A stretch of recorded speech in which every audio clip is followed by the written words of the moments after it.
Hi guys, this is Sandeep सानी from visa बडी और happy new year 2021। इस साल मैंने क्या डिसाइड किया है कि इन्फॉर्मेशन जो भी देता हूँ इस चैनल पे उसको एक सिस्टमेटिक तरीके से दूँ, ताकि आप किसी भी कंट्री में पढ़ना चाहते हो यूरोप के, तो उस कंट्री में पढ़ने से रिलेटेड जो भी इन्फॉर्मेशन आपको चाहिए एक जगह पे मिल जाए, इस चैनल पे मिल जाए। तो मैंने क्या डिसाइड किया कि अब से हर हफ्ते किसी यूरोप के एक कंट्री को सेलेक्ट करूंगा। उसको सेलेक्ट करने के बाद मैं क्या करूंगा कि हफ्ते में 3 या 4 वीडियो लाऊंगा, जिसमें आपको एक वीडियो में कोई एक पीस ऑफ इन्फॉर्मेशन मिल जाएगी, जैसे यूनिवर्सिटी रिसर्च वगैरह कैसे करना है, उसके बाद एडमिशन प्रोसेस क्या होता है, उसमें पढ़ने का खर्चा कितना होता है, और फाइनली वीजा प्रोसेस क्या होता है। तो आपको हफ्ते में मिल जाएगा क्या 3 से 4 वीडियो एक कंट्री पे, और मैं प्लेलिस्ट बना के रखूंगा। तो आपको सिंपली अगर किसी भी कंट्री में पढ़ना चाहते हो तो जाना पड़ेगा आपको मेरे चैनल पे, सब्सक्राइब करना पड़ेगा, बेल नोटिफिकेशन दबाना पड़ेगा, उसके बाद प्लेलिस्ट वाले सेक्शन में जाकर के आप चेक करो कि क्या मैंने उस कंट्री पे जो भी इन्फॉर्मेशन आपको चाहिए थे बना चुका हूं। अगर बन चुकी है वीडियो तो आपको प्लेलिस्ट वाले सेक्शन में मिल जाएगा। वहां पे जो भी इन्फॉर्मेशन चाहिए आपको यूरोप में पढ़ने से रिलेटेड एक जगह पे मिल जाएगा। उस पूरे प्लेलिस्ट को एक बार बैठ के देखो, सारा इन्फॉर्मेशन मिल जाएगा। खुद से अप्लाई करना चाहते हो तो खुद से अप्लाई कर सकते हो, या फिर हमें कांटेक्ट कर सकते हो इस नंबर पे। तो ये है हमारा इंट्रोडक्शन वीडियो। तो सबसे पहले मैंने क्या बता दिया है कि यूरोप में कहीं भी पढ़ना चाहते हो तो आप कौन सा रिसर्च मेथड यूज करोगे, कैसे रिसर्च करोगे, और कौन कौन सा इंफॉर्मेशन रिसर्च करोगे वहां पे पढ़ने के लिए, ताकि आपके पास सारा इंफॉर्मेशन कलेक्ट हो जाए। उसके बाद खुद से अप्लाई करना चाहते हो तो खुद से कर लो, या फिर किसी कंसल्टेंट की हेल्प लेना चाहते हो तो वो ले लो। तो सबसे पहले बात करते हैं कि वहां पे पढ़ने से पहले कौन सा रिसर्च करना चाहिए। तो सबसे पहला कि आप कौन सा कोर्स पढ़ना चाहते हो। तो यहाँ पे क्या होता है कि हमें कुछ आइडिया होता है कि मुझे इस कोर्स में पढ़ना है यूरोप में जाके, लेकिन यूरोप में पढ़ने के लिए आप लगभग 10, 12, 15, किसी किसी केस में 20-25 लाख रुपया खर्च कर रहे हो। तो एक ब्लाइंड फेथ जो होता है कि मुझे इस कोर्स में जाना है, उस पर डिपेंड मत रहो। कोई भी कोर्स के बारे में खुद से रिसर्च कर लो कि क्या मुझे इस कोर्स में क्यों पढ़ना है, मतलब कि इसमें पढ़ने के बाद मुझे कितना सैलरी मिलेगा, जॉब कैसी मिलेगी, ये सब चीज इंपॉर्टेंट है। तो उसे रिसर्च कर लो।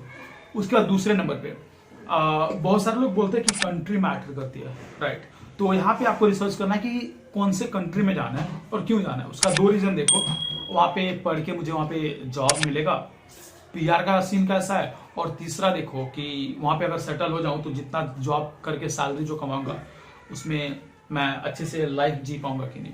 तो ये हो गया दूसरा पॉइंट कि कंट्री सेलेक्ट करना है कि कौन से कंट्री में जाना है। तो अभी ये 2 चीज रिसर्च करने के बाद तीसरा आ गया कि कौन सा यूनिवर्सिटी में पढ़ना चाहते हो। आपने सेलेक्ट कर लिया कोर्स कौन से पढ़ना चाहते हो, कौन से कंट्री में पढ़ना चाहते हो, अभी यूनिवर्सिटी की बात करते हैं। तो यूनिवर्सिटी सेलेक्ट करने में 3 मेजर पॉइंट देखना पड़ता है आपको।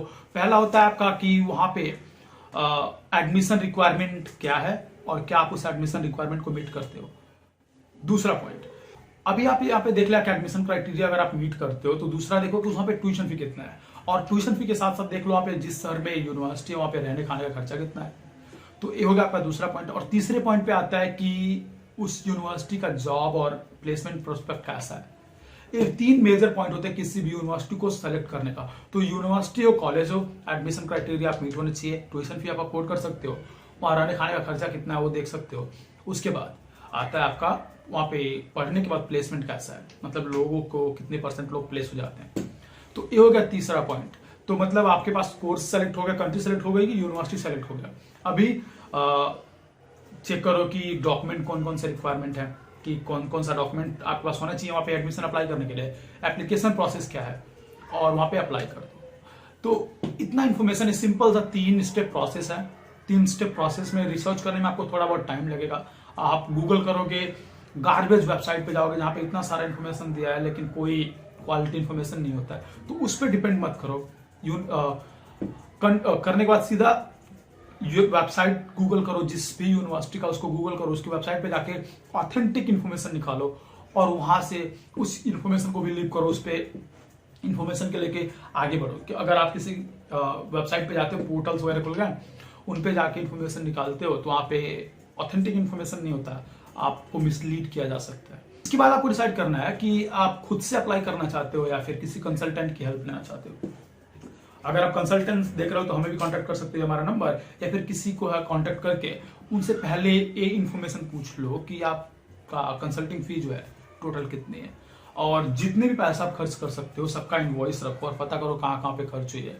क्योंकि इस फील्ड में घुसने के बाद, आप किसी कंसल्टेंट को हायर करने के बाद आप पैसे पानी की तरह बहाया जा सकता है अगर आप उसका ट्रैक मत रखो। तो ये भी इंपॉर्टेंट है कि किसी कंसल्टेंट को अगर हायर करते हो तो कितना खर्चा होता है उनका, तो पहले आपको आइडिया रहेगा तो प्लान बेटर कर सकते हो कि इतना खर्चा कंसल्टेंट के लिए भी होने वाला है। तो ये सारा इन्फॉर्मेशन रिसर्च करने के बाद आप एक अच्छी तरीके से फॉरेन यूनिवर्सिटी में पढ़ सकते हो। इसके बाद भी कोई क्वेश्चन या क्वेरी है तो नीचे लिख लो, चैनल को सब्सक्राइब करके बेल नोटिफिकेशन दबा लो, क्योंकि गाइस जैसा कि मैंने स्टार्टिंग में बोला था कि पूरे ऐसा एक प्लेलिस्ट बनाऊंगा जिसमें सारा ऑथेंटिक इन्फॉर्मेशन आपको मिल जाएगा एक चैनल पे जाकर के। तो चैनल को सब्सक्राइब करके बेल नोटिफिकेशन दबा लो, दोस्तों के साथ शेयर कर दो अगर कोई आपका दोस्त वहाँ पे पढ़ना चाहे, यूरोप में पढ़ना चाहता है। तो थैंक यू सो मच, इस वीडियो में बस इतना ही, मिलता है आपसे अगली वीडियो में।